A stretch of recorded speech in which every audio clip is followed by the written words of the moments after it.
tonight I'm going to read a bedtime story, and this is one of my favourite children's books called Zagazoo, and it's by Quentin, who's well known for being the illustrator in the Roald Dahl books, but he wrote this one and I think it's rather good.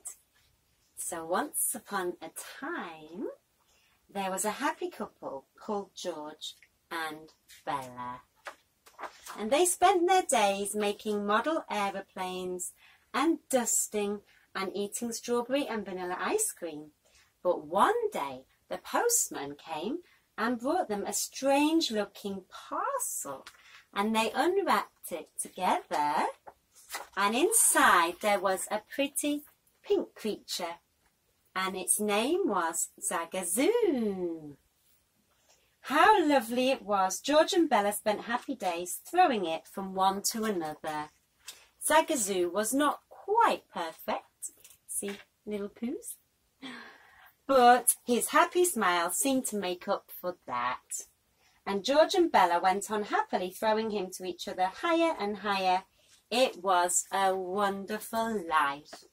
But then, one day they got up in the morning and discovered Zagazoo had changed into a huge baby vulture, and its screeches were terrifying. And they were even worse at night. "What shall we do?" said George. "How can we stand it?" said Bella. But then they got up one morning and discovered Zagazoo had changed into a small elephant that knocked over the furniture and pulled the tablecloth off the table and ate anything he could lay his trunk on. "This is appalling," said Bella.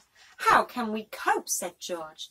But then one morning they got up and Zagazoo had changed into a warthog that rolled about in anything that looked like mud and went around the house with it, making a mess. "Oh, this is dreadful," said George.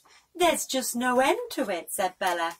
But then the next morning he changed into a bad-tempered dragon that scorched the carpet and set fire to the cardigan of an old lady who had come to sell raffle tickets.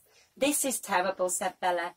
"In no time he's going to burn the whole house down. What will we do?" But then they got up the next morning and discovered he had changed into a bat that hung onto the curtains and wailed. And then he was the warthog again, and then some days he went back to being the elephant, or even the bad-tempered dragon. "This is driving us to distraction," said Bella. "If only he'd at least stay as one thing." But then one morning they got up and Zagazoo had changed into a strange-looking hairy creature. "Oh no," said Bella. "I preferred the elephant." "Or even the warthog," said George. And every day the creature went on getting bigger and bigger and hairier and hairier. "Suppose it never stops," said Bella. "It doesn't bear thinking about," said George. "It's turning my hair grey already. What will become of us?" But then one morning George and Bella got up and discovered Zagazoo had changed into a young man with perfect manners.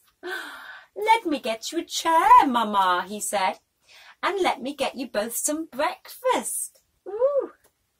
And if there are any odd jobs that you need doing, just let me know. I'll be happy to help." Zagazoo soon made friends with a young woman called Mirabelle, and they found they were both interested in motorcycle maintenance and flower arranging and eating fruit salad. And it was not long before they knew they wanted to spend the rest of their lives together. Aww. Well, they went to tell George and Bella the good news, but they discovered they had turned into a pair of large brown pelicans. Ooh. But you could tell they were pleased at the news by the way that they clattered their beaks. Ah, isn't life amazing? The end. Bye-bye. Sweet dreams.